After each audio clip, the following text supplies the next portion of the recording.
تا حالا از خودتون پرسیدید موجودیت شیطان چیه؟ اصلا فرشته هست یا یک موجود دیگه؟ اسم واقعیش رو میدونید؟ و در کل داستان زندگیش از کجا شروع شده و به کجا ختم شده؟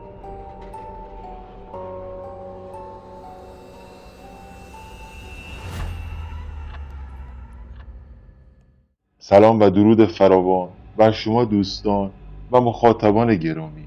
بنده محمد جوادم و اینجام ایران ترس، کانال ترس و وحشته که متعلق به شماست. تقریبا چند روز پیش بود که یک نظرسنجی که بیشتر شباهت داشت به کوئست که همون سال جواب میشه رو توی کانال قرار دادم با موضوع موجودیت شیطان. شیطان از چه نسلی به وجود آمد؟ اکثر دوستان درست جواب دادن و مابقی اشتباه.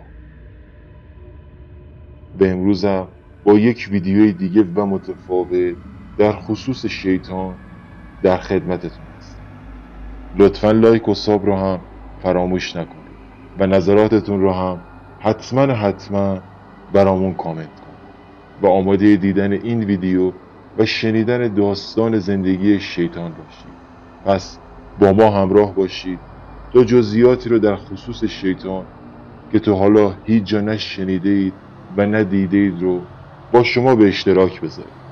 قطعا چیزایی رو که امروز میشنوید واقعا با تعریفی که از زمان بچگی داشتیم کاملا متفاوت خواهد بود.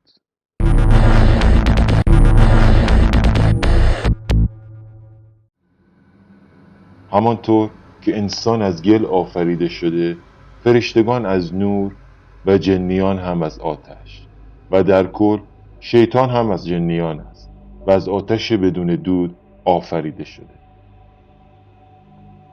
شیطان یا ابلیس نام جن یا فرشته طرد شده است که از فرمان خداوند متعال در سجده کردن بر حضرت آدم سرپیچی می کند و از درگاه خداوند رانده می شود. بیشتر او را از جنیان می دانند اما اندکی او را فرشته. هر دو دسته درست می گویند، اما باید بدانید که شیطان از جنیان بوده و بعدها به درجاتی بالا یعنی فرشته می رسد. حال داستان چه بوده و چگونه یک جن از نوع کافر به فرشته تبدیل شده؟ اگر تا این قسمت از ویدیو خوشتون اومد لطفا لایک و ساب رو هم فراموش نکنید و ادامه ویدیو رو با ما همراه باشید.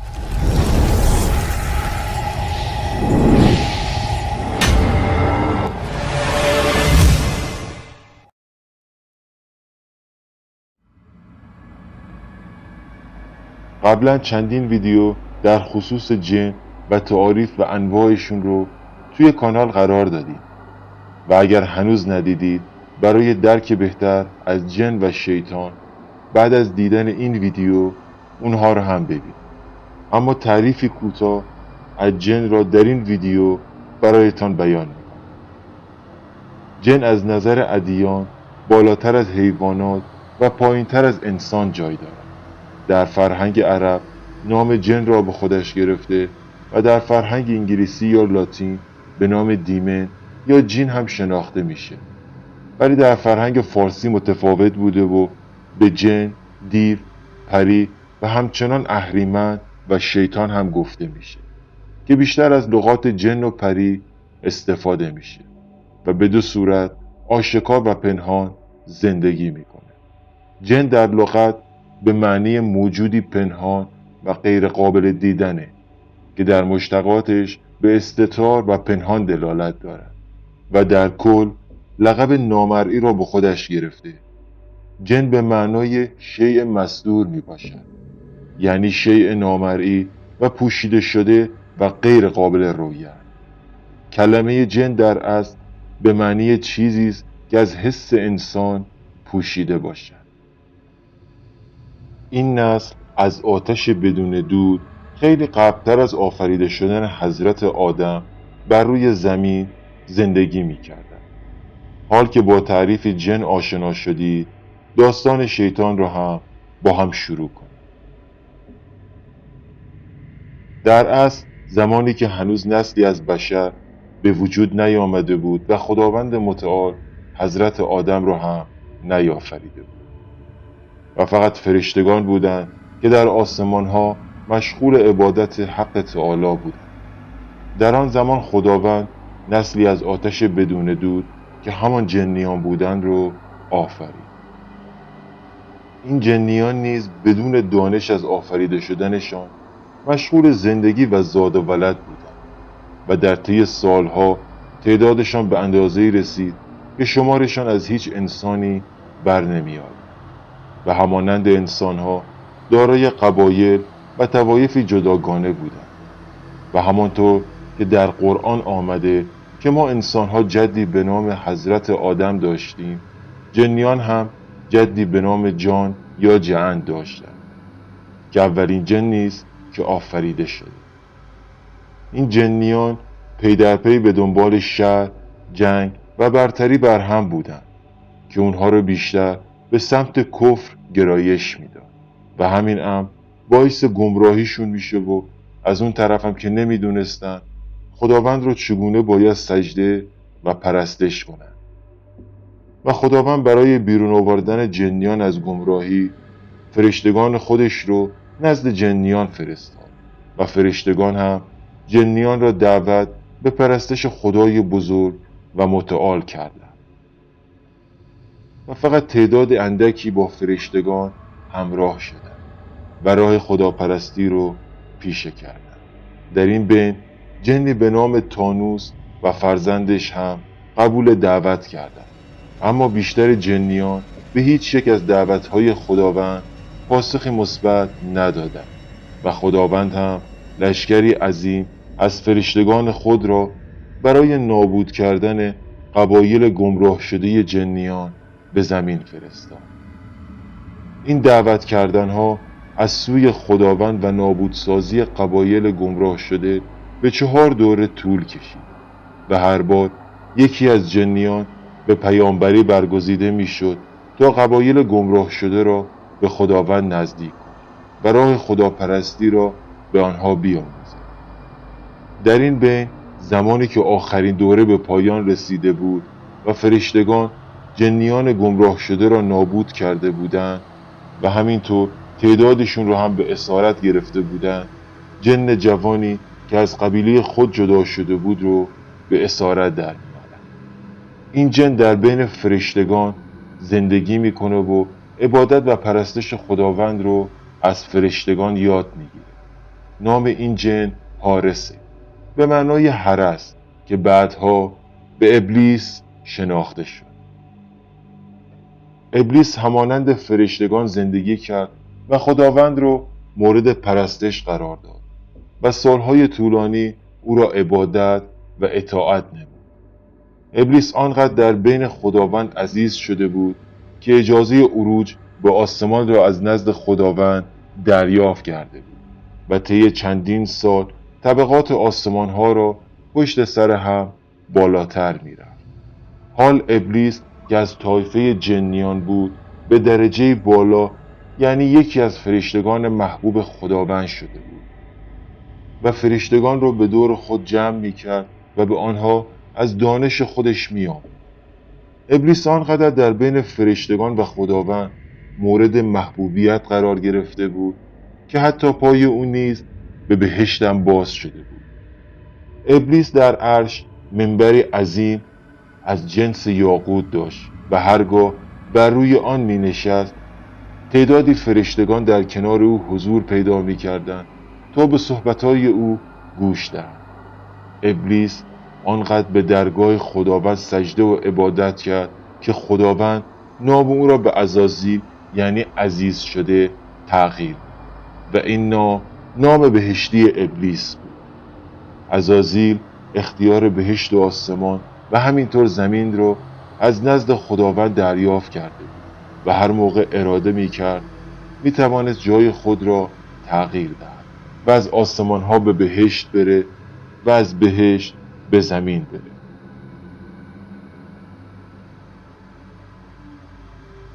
و در یکی از روزها ابلیس جوان که به زمین فرود آمده بود قبایل و طایفه خود را دید که باز به بیراهه و گمراهی کشیده شده و عزازیل هم از این وضع بسیار ناراحت شد و از خداوند خواست تا حکومت زمین را به او واگذار کند و به او اجازه دهد تا جنیان را از گمراهی برهاند.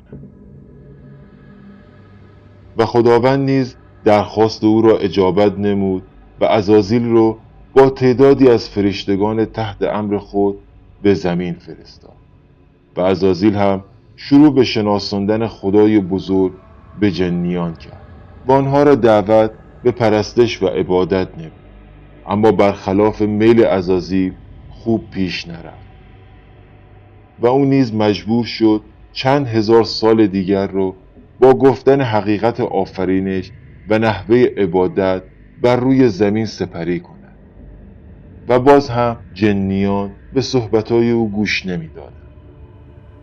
و عزازیل هم که دیگر طاقت این را نداشت که کسی دعوت خدا را نپذیرد، به سوی آسمان ها پرواز کرد و تنها راهی که به ذهنش رسید نابودی و از بین بردن جنیان کافر و گمراه شده بود و از خداوند خواست تا به او اجازه دهد تا قبایل گمراه شده از جنیان را از بین ببرد و خداوند هم درخواست او را پذیرفت و دستور نابودی جنیان کافر را صادر کرد و عزازیل با لشکری عظیم از فرشتگان که تحت امرش بودند به زمین فرود آمد و نیمی از قبایل گمراه شده و کافر رو نابود کرد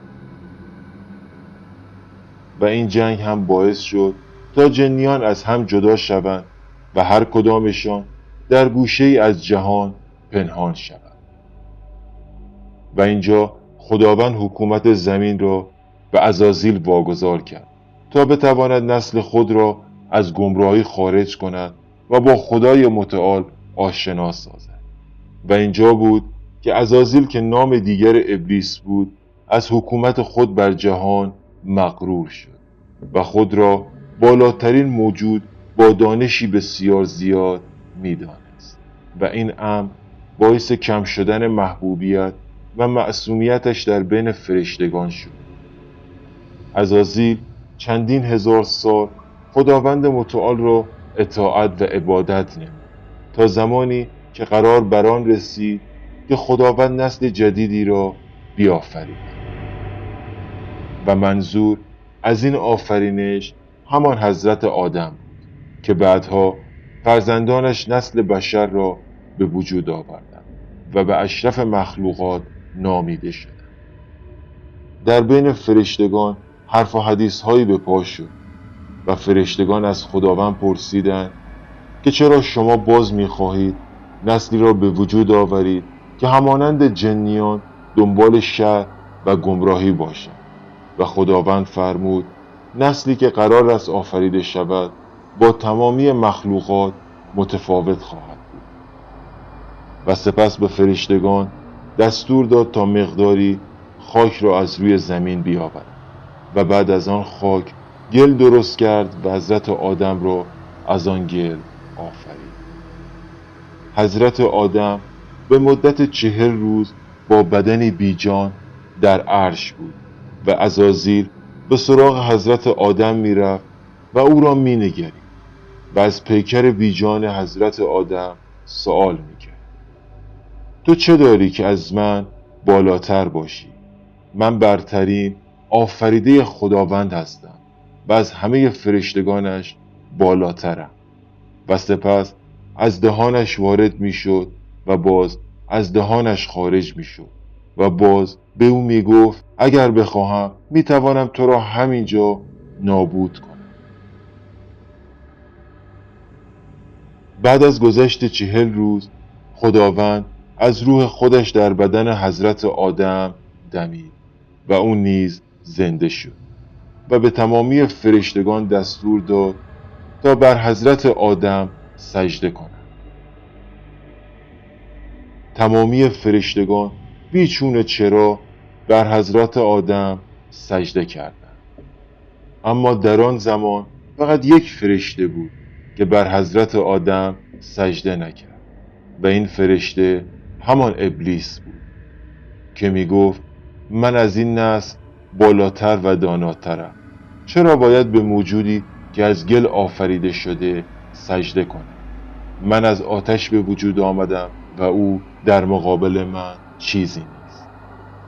ابلیس که نمی توانست باور کند که نسل انسان بر او بالاتر است، پس سجده بر حضرت آدم را نپذیرفت و این اولین دشمنی ابلیس با نسل انسان و خداوند هم او را مورد لعن خود قرار داد و از درگاه الهی و همینطور بهشت راند. خداوند می توانست جان شیطان را همان لحظه بگیرد، اما بیشتر میخواست او را متقاعد کند تا بر اشرف مخلوقات حضرت آدم سجده کند.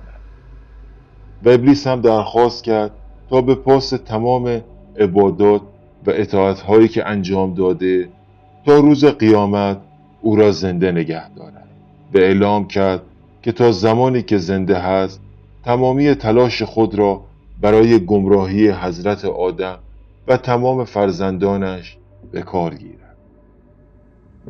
و خداوند به او وعده داد تا وقتی معین به او مهلت دهد و فرمود تا زمان قیامت اگر نتواند موفق شود، عذاب او را در روز قیامت زیاد خواهد کرد.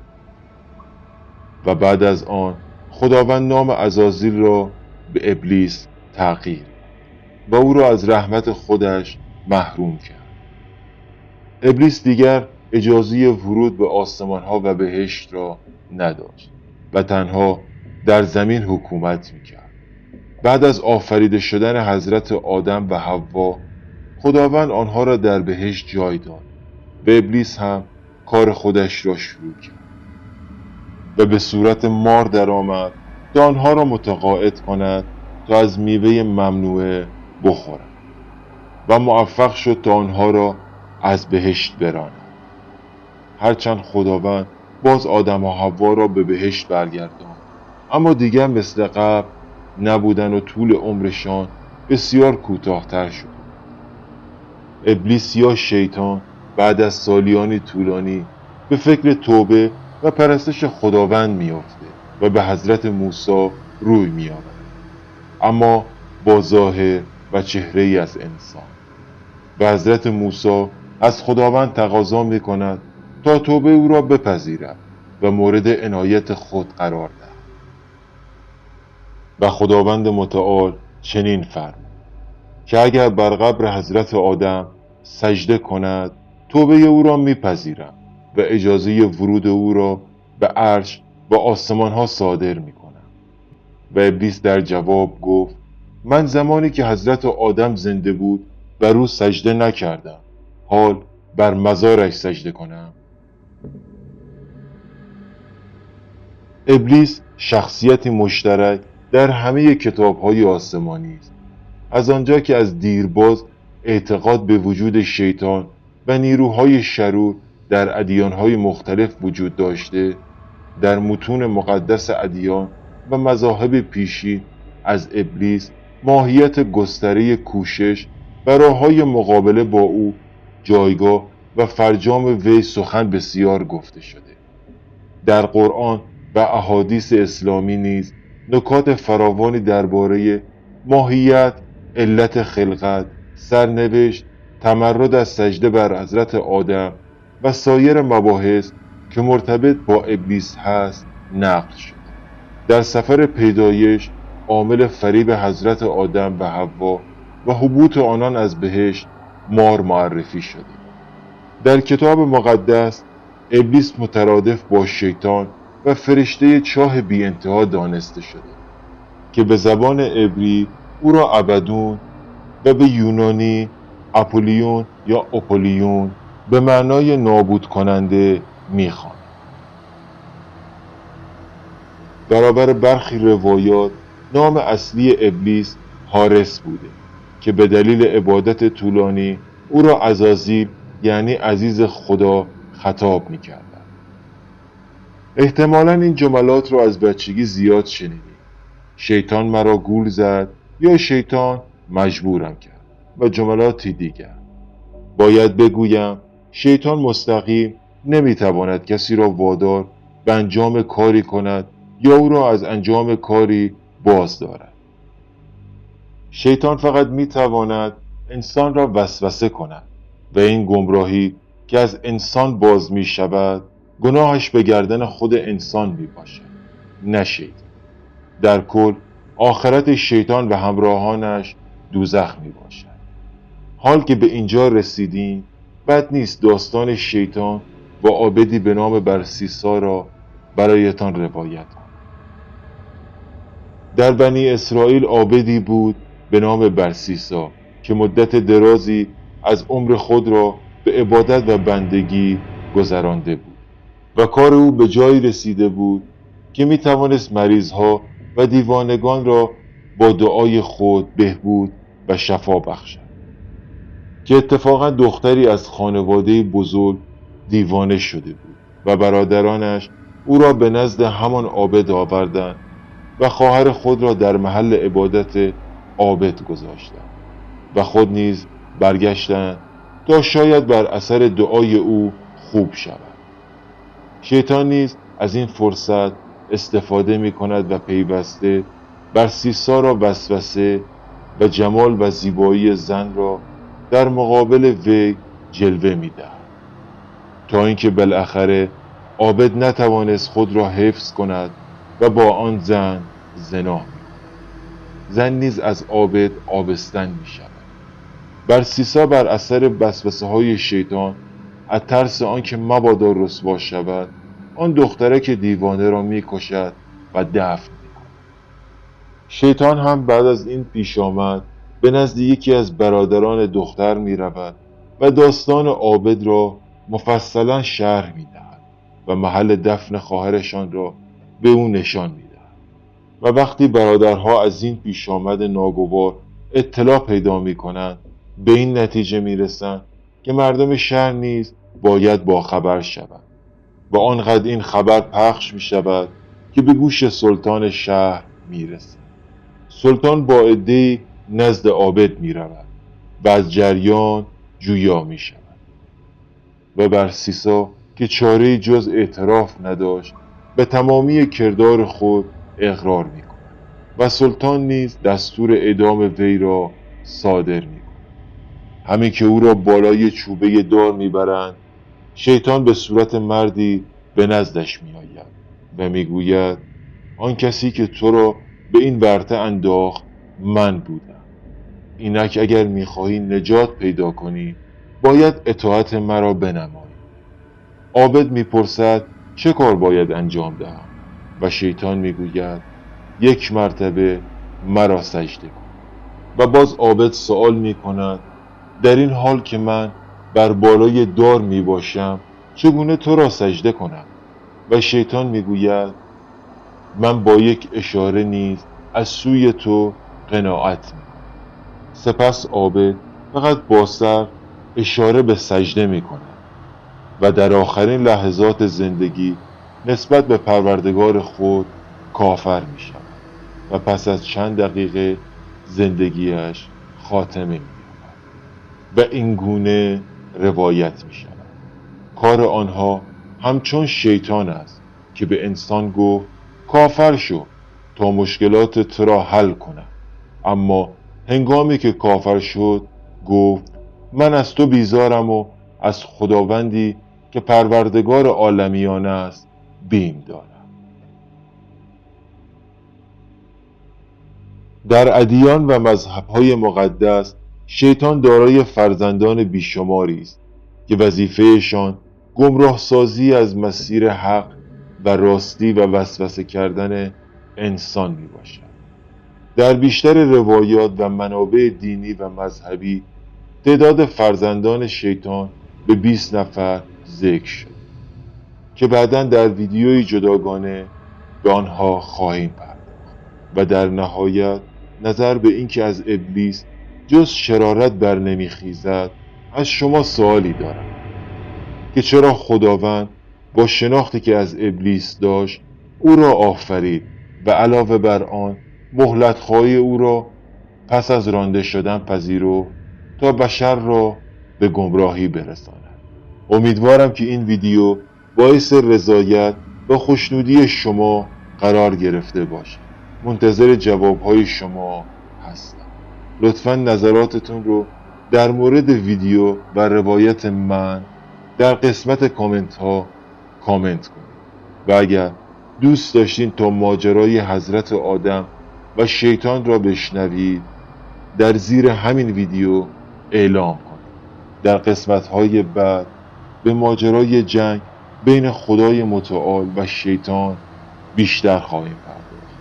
از این پس ویدیوهای دانستنی از پیامبران و فرشتگان الهی بیشتر در کانال قرار میگیره. تا اون روز شما را به خدا میسپارم. بدرود تا درودی دیگر.